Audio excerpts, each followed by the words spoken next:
आज हम आपके लिए एक बहुत ही शॉकिंग और अफसोसनाक कहानी लाए हैं। ये कहानी है अर्नेस्ट विल्सन की, जो अपने दोस्तों के साथ सिर्फ मजे कर रहा था, लेकिन एक अनएक्सपेक्टेड ट्विस्ट ने उसकी जिंदगी ले ली। तो चलिए शुरू करते हैं। 4 अप्रैल 2020 बेल्टीमोर मैरीलैंड। ये वो वक्त था जब कोविड-19 लॉकडाउन के दौरान सब लोग अपने घरों में बंद थे। सोशलाइजिंग के लिए ज्यादा अपॉर्चुनिटीज नहीं थी, लेकिन 24 साल के अर्नेस्ट विल्सन और उसके दोस्त इस चीज को रोक नहीं पाए। अर्नेस्ट अक्सर अपने फेसबुक पेज पर लाइव जाकर पार्टीज होस्ट करते थे, जिसमें वो बचपन के गेम्स जैसे मोनोपोली और ऊनो को ड्रिंकिंग गेम्स में बदल देता था। लेकिन उस रात सब कुछ अलग होने वाला था। अर्नेस्ट ने अपने फेसबुक फ्रेंड्स को बताया कि आज रात एक स्पेशल गेम होने वाली है, हाइड एंड सीक। रात का वक्त था और अर्नेस्ट ने अपने दोस्तों को बताया कि इस दफा पार्टी एक एयरबीएनबी पर हो रही है, लेकिन सिर्फ वो लोग जो पर्सनली इनवाइट किए गए हैं वही आ सकते हैं। उसने अपने लाइव स्ट्रीम पर क्लियर किया कि जो बिना इनविटेशन के आया उसे अंदर नहीं आने दिया जाएगा। अर्नेस्ट इतना सीरियस था कि उसने एक व्यूअर को सीधा सीधा कहा कि वो आने की कोशिश भी ना करे। तू इनवाइट नहीं है, तू नहीं सुनता और अगली दफा मैं तुझे मुंह पर मारूंगा। You're not invited. You're not pulling up on me. The person who just joined.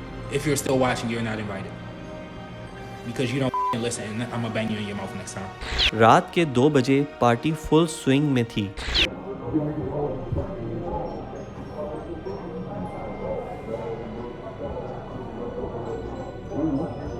Ernest ने लाइट बंद की और hide and seek game officially शुरू हो गई। अर्नेस्ट सीकर था और उसने काउंटडाउन शुरू किया। 1, 2, 3 से 30 तक गिनने के बाद उसने अपने दोस्तों को ढूंढना शुरू किया। वो घर के अंदर सर्च कर रहा था और हर बाथरूम और रूम्स चेक कर रहा था। जब उसे फ्रंट डोर से कुछ आवाज सुनाई दी, अर्नेस्ट को लगा कि कोई डोर से अंदर आने की कोशिश कर रहा था। उसने मजाक में कहा, मैं तुम्हारे ऊपर हूँ, तुम बच नहीं सकते, और वो बैकयार्ड की तरफ दौड़ गया। लेकिन जो उसने वहां देखा वो उसके इमेजिनेशन से बहुत ज्यादा टेरिफाइंग था। एक अजनबी शख्स फैंस के ऊपर से छलांग लगा रहा था। अर्नेस्ट को लगा कि शायद ये कोई पार्टी में घुसने की कोशिश कर रहा है, इसलिए उसने इसे इतना सीरियस नहीं लिया और हंसकर कहा, Who the fuck is that, G? I don't know.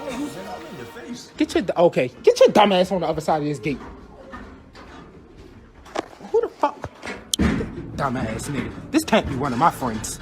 लेकिन कुछ ही लम्हों बाद चीजें ड्रास्टिकली चेंज हो गईं। अर्नेस्ट ने रियलाइज किया कि ये कोई दोस्त नहीं बल्कि एक चोर था जो गन लेकर आया था। उसके साथ एक और शख्स भी था जिसे किसी ने पहचाना नहीं। अर्नेस्ट ने भागने की कोशिश की, लेकिन वो घर के अंदर पकड़ा गया। कुछ लम्हों बाद उस शख्स ने गोली चला दी, 2 गोलियां जो अर्नेस्ट को लगी और उसकी जिंदगी खत्म कर दी। चोर वहां से भाग निकले बिना किसी और को नुकसान पहुंचाए। अर्नेस्ट के दोस्तों को कुछ नहीं हुआ, ना ही उनका कुछ चोरी किया गया। जब पुलिस वहां पहुंची तो ये बहुत डिस्टर्बिंग था। एक पार्टी जो मजे के लिए शुरू हुई थी अब एक ट्रेजेडी में बदल गई थी। सबसे शॉकिंग बात ये थी कि अर्नेस्ट के किलर को अब तक आइडेंटिफाई नहीं किया गया। डिटेक्टिव्स ने ये थ्योरी बनाई कि ये एक बॉट्च रॉबरी थी जो अर्नेस्ट का फेसबुक पे लाइव स्ट्रीम और उसके पोस्ट की वजह से हुई थी। अर्नेस्ट ने उसी दिन अपने कैश और ड्रग्स की तस्वीर शेयर की थी, जो शायद उसे एक टारगेट बना गया था। कुछ लोगों का ये भी मानना है कि शायद उस लाइव स्ट्रीम के दौरान जो शख्स अर्नेस्ट से लड़ रहा था वही इस कत्ल में शामिल था। लेकिन इस कहानी का सबसे डिस्टर्बिंग पार्ट ये है कि अब तक इस कातिल का कोई जवाब नहीं मिला। अर्नेस्ट विल्सन के किलर्स अब तक आइडेंटिफाई नहीं हो पाए हैं। ये केस धीरे धीरे टाइम के साथ अनसॉल्व मिस्ट्री बन गया है और अर्नेस्ट के दोस्तों का कोई भी नुकसान ना होना इस केस में और भी क्वेश्चन खड़े करता है। आज भी लोग इस लाइव स्ट्रीम को देखते हैं और सोचते हैं कि आखिर वो अजनबी कौन था और क्यों अर्नेस्ट के साथ ये सब कुछ हुआ। तो दोस्तों, आज की इस वीडियो में बस इतना ही। तो मिलते हैं अगली वीडियो में एक नए टॉपिक के साथ।